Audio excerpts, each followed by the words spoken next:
Hello everyone. So good evening to all of you. So एक दिन आपको CUETUG के बारे में बताया था।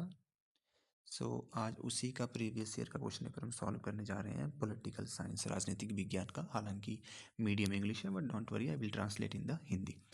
टोटल टाइम अलाउड है आपके लिए वो है 45 मिनट्स। मैक्सिमम मार्क्स है 20। टोटल क्वेश्चन कितने हैं? 50। नंबर ऑफ क्वेश्चन आपको कितने करने हैं? 40। ठीक है। यहाँ पर जैसे क्लियरली मेंशन किया हुआ है, अगर आप मोर देन 40 क्वेश्चन अटैम्प्ट करते हैं तो जो आपके फर्स्ट 40 क्वेश्चन होंगे ओनली वही चेक होंगे। ओके। उसके बाद जनरल इन्फॉर्मेशन है, जैसे name of the candidate, application number, roll number, centre of examination, candidate signature, invigilator signature and stamp लगेगी इसमें आपके सेंटर स्टूडेंट की। Okay. Let's move on to the first question.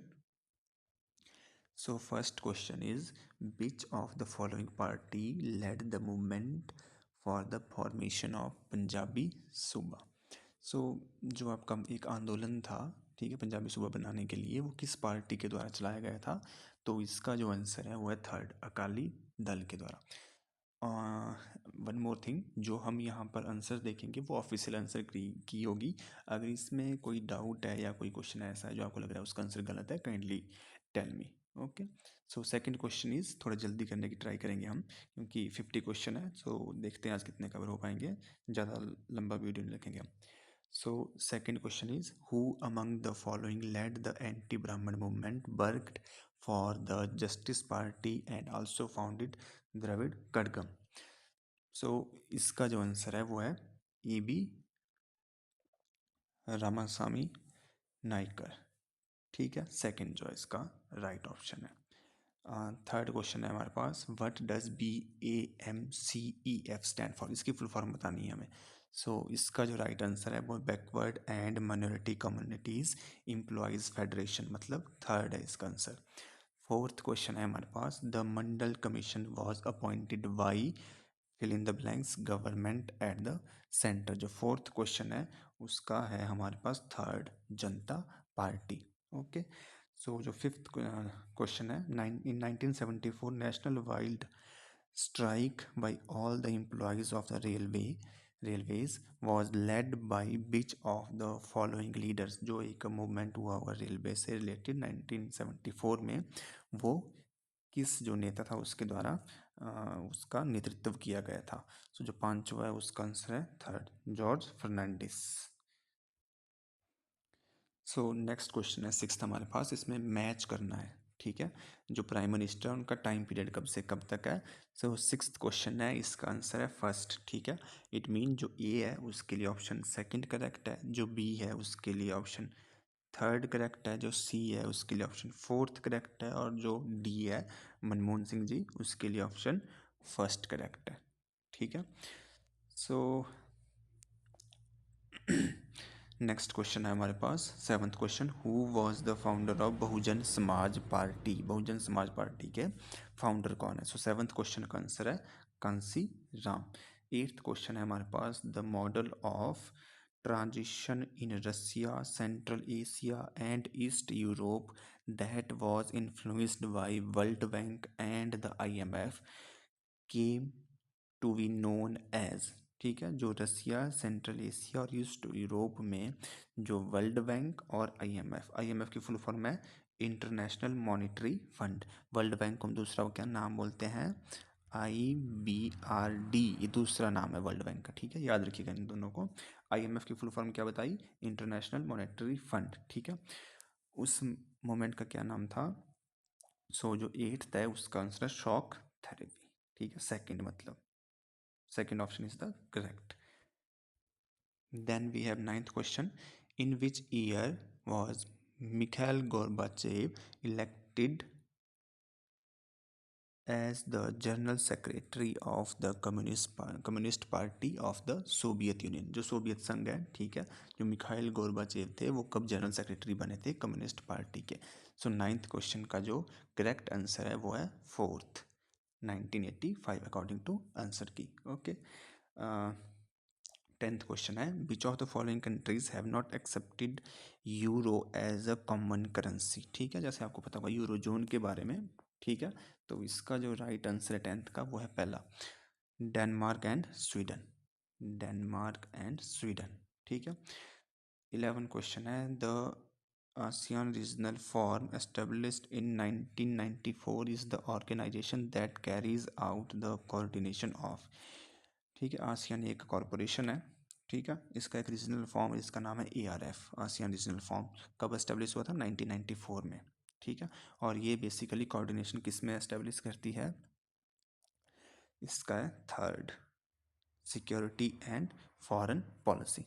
ठीक है, जो आ, ये फॉर्म है आपका ARF, वो उसका क्या काम है, किस में कोऑर्डिनेशन एस्टेब्लिश करना? Security and foreign policy, third. ठीक है, नेक्स्ट क्वेश्चन है हमारे पास, which of the following nations adopted an open door policy for and economic reforms in 1978। 1978 में किसने नई आर्थिक नीति को अपनाया था? Open door policy. ठीक है, सो इसका राइट आंसर है सेकंड ऑप्शन, चाइना। ठीक है, और ये बात आप याद रखिएगा, भारत में इकोनॉमिक रिफॉर्म्स इम्प्लीमेंट हुए थे 1991 में, 1991 में। ठीक है, नेक्स्ट क्वेश्चन है हमारे पास, इन 1966 who made the 6 point proposal for the greater autonomy of east Pakistan. ठीक है, ईस्ट पाकिस्तान के लिए 6 पॉइंट प्रपोजल किसने बनाया था?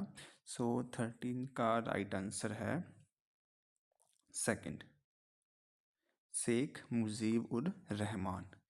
ओके, नेक्स्ट क्वेश्चन है हमारे पास, which of the following countries joined SAARC in the year 2007। ठीक है, 2007 में सार्क किस कंट्री ने ज्वाइन किया? सार्क की फुल फॉर्म क्या है? South Asian association of regional corporation. ठीक है, सो 14 का आंसर है 3, अफगानिस्तान ने ज्वाइन किया था 2007 में। ठीक है, नेक्स्ट क्वेश्चन है हमारे पास, which of the following countries is not included in South Asia. South Asia में कौन सी कंट्रीज निम्नलिखित में से नहीं आती है? सो the right answer is second option, China। Got it? Next है हमारे पास, in the Yalta conference the big three decided to organize a United Nations conference on the proposed world organization। the big three stood for। ठीक है, कि Yalta conference हुई थी, उसमें big three किसे बोला गया था? ठीक है, so the right answer is second, second option, Roosevelt, Churchill and Stalin, ये फेमस लीडर्स थे। ठीक है, और नेक्स्ट क्वेश्चन है हमारे पास, the International Atomic Energy Agency was established in. जो इंटरनेशनल एटॉमिक एनर्जी थी एजेंसी, वो कब एस्टेब्लिश हुई थी? So the right answer for this question is 1957, fourth option. Next question है हमारे पास, which of the following organisation provides loans and grants to the member countries for human development. ठीक है, agriculture and rural development, infrastructure and environment protection. So जो निम्नलिखित option है, उनमें से कौन सी ऑर्गेनाइजेशन लोन देती है और ग्रांट्स देती है उसके सदस्य देशों को? किसके लिए? मानव विकास के लिए, कृषि के लिए, ग्रामीण विकास के लिए और पर्यावरण संरक्षण के लिए। सो the right answer is world bank. ठीक है, सो वर्ल्ड बैंक का आपको एक और क्या नाम बताया था? IBRD। ठीक है, International Bank for Reconstruction and Development, ये फुल फॉर्म है IBRD की। सो नेक्स्ट क्वेश्चन है हमारे पास, what is the full form of start?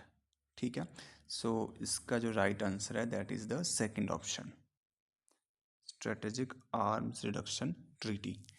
Next question है, which of the following is a threat to global security. Global security के लिए क्या एक बहुत बड़ा थ्रेट है?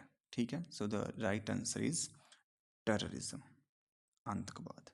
ठीक है, नेक्स्ट क्वेश्चन है हमारे पास, लिस्ट मैच करनी है इंडिजिनियस पीपल्स की रीजन के साथ। ठीक है, सो इसके लिए जो राइट ऑप्शन है हमारे पास वो है सेकंड, मतलब जो फर्स्ट है वो जाएगा थर्ड के साथ, और कुन्ना ट्राइबल जाएगा आपका फर्स्ट के साथ, और थर्ड जाएगा indigenous people of Cordillera region जाएगा फोर्थ के साथ फिलीपींस, और जो लास्ट है वो जाएगा सेकंड के साथ Bangladesh, tribal people of the Chittagong Hill tracts.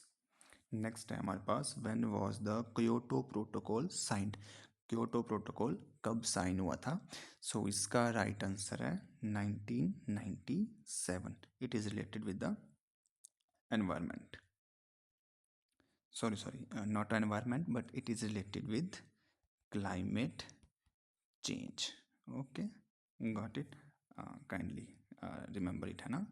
Kyoto Protocol related with climate change, not environment, sorry.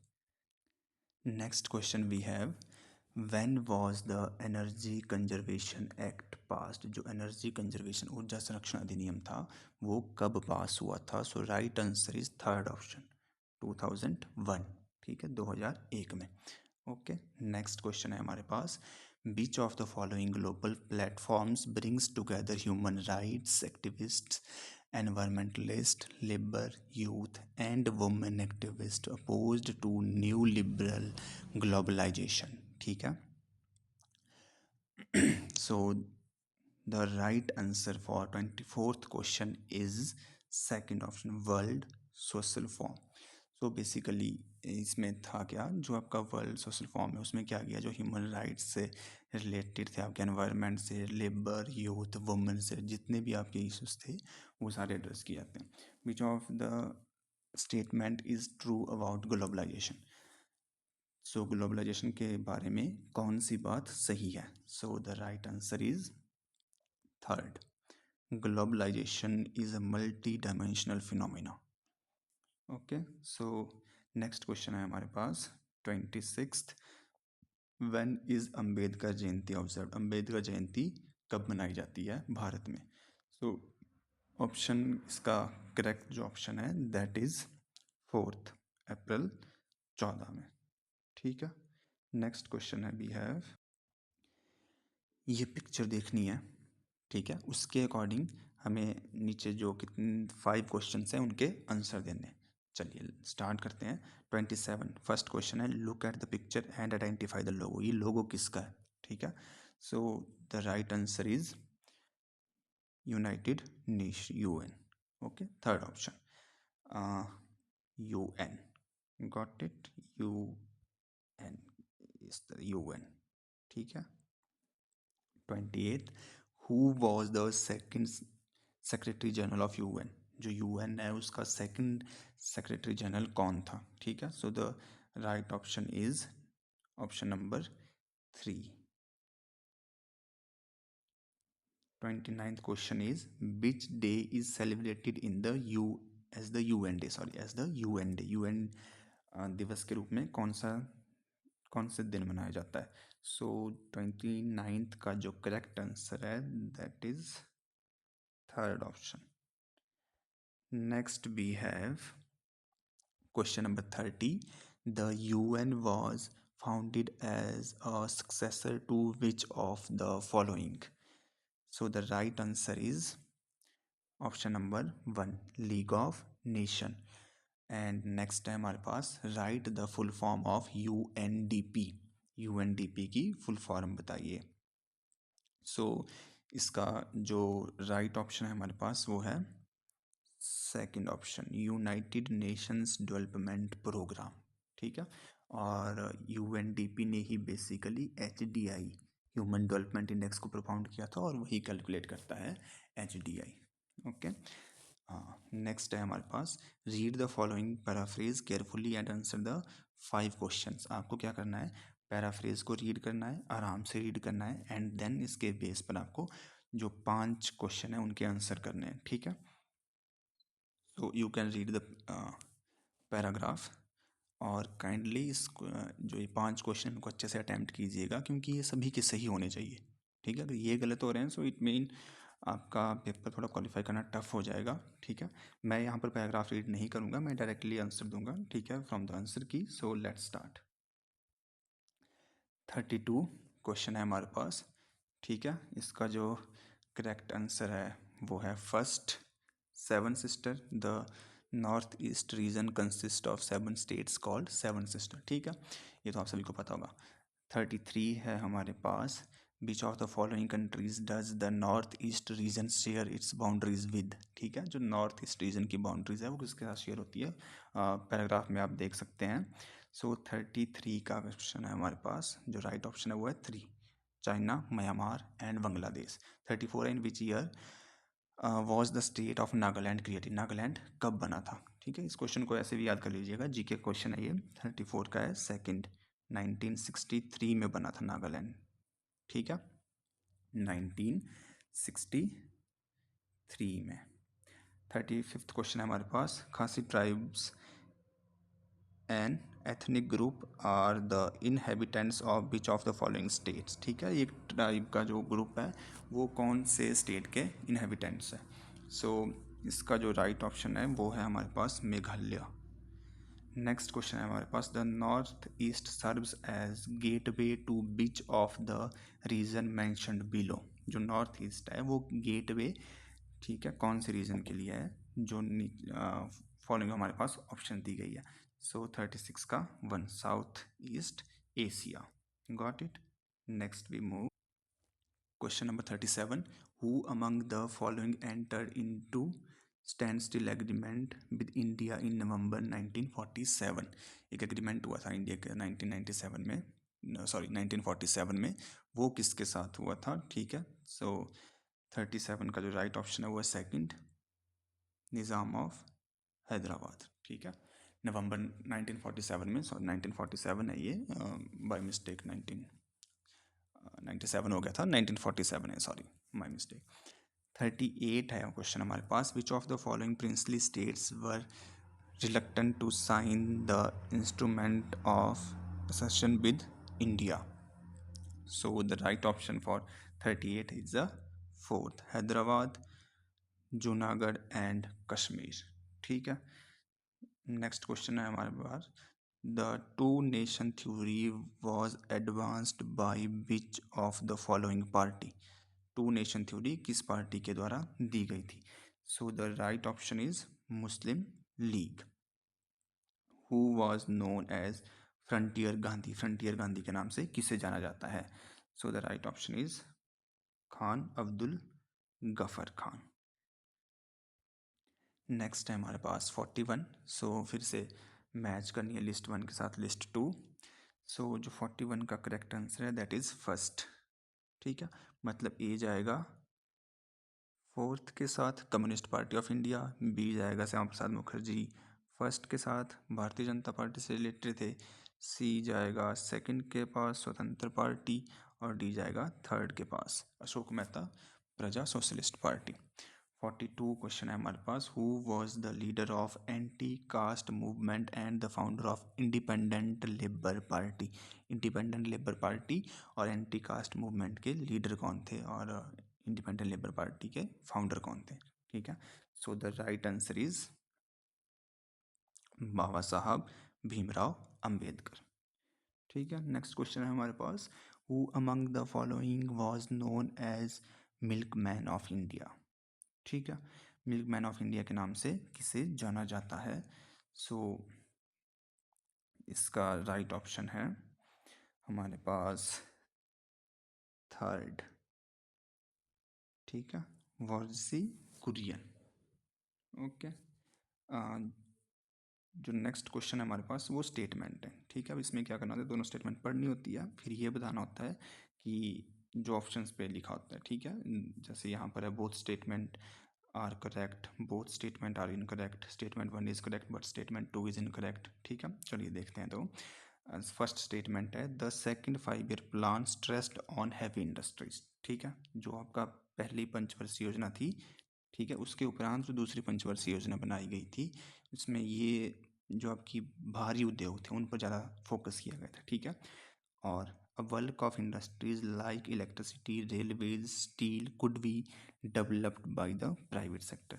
जो बहुत सी इंडस्ट्री थी जैसे बिजली उद्योग, रेल उद्योग, स्टील उद्योग, वो प्राइवेट सेक्टर के द्वारा डेवलप की गई थी। ठीक है, so the right answer is answer option number 3, statement 1 is correct. 1 correct है बट स्टेटमेंट 2 इज इनकरेक्ट। ये इनकरेक्ट है क्यों, क्योंकि उस टाइम प्राइवेट सेक्टर इतना इन्फ्लुएंस में नहीं था। ठीक है, और रेलवे सेक्टर और इलेक्ट्रिसिटी सेक्टर में तो प्राइवेट सेक्टर हालांकि बहुत लेट आया। ओके, सो नेक्स्ट क्वेश्चन भी है, the second 5 year plan was drafted under the leadership of, जो सेकेंड 5 ईयर प्लान था वो किसके लीडरशिप में बनाया गया? So right answer is PC Mahalanobis. Next question है हमारे पास 46 number, which of the following treaty was rejected by India as discriminatory as it prevented only non nuclear countries from acquiring nuclear weapons? ठीक है, भारत ने कौन सी ऐसी ट्रीटी थी, संधि थी, जिसको रिजेक्ट कर दिया था क्योंकि उसमें कुछ डिस्क्रिमिनेशन पाया गया था न्यूक्लियर से रिलेटेड, वेपन से रिलेटेड? ठीक है, so the right answer for 46 question is 2, second option is the right answer. Next है हमारे पास, where was the first summit of NAM, non alignment movement held? Non alignment movement की जो पहली summit थी वो कहाँ हुई थी? So the right answer is second number. Next question है हमारे पास, the Shimla agreement of 1972 was signed between India and which of the following country? 1972 में जो शिमला में एक समझौता हुआ था, शिमला समझौता, वो भारत और किस देश के मध्य हुआ था? सो the right option for this question is option number 2, Pakistan के बीच हुआ था। ठीक है, नेक्स्ट क्वेश्चन है हमारे पास, who proposed in 1963 that all senior congressmen should resign from office to make way for younger party workers? ठीक है, so the right answer is option number 3। Last question है हमारे पास, who gave the strategy of non-congress? So the right answer for this question is option number 1, Ram Manohar Lobhia। Okay, so that's all about this paper. I tried my best, मैंने try किया कि जल्दी जल्दी थोड़ा cover हो सके, ज़्यादा long long video ना बनाया जाए, बट फिर भी बहुत लॉन्ग हो गया। But kindly go through this because it's very important if you want to take admission in Central University or West universities of the India. So all the very best to all of you. Thank you so much.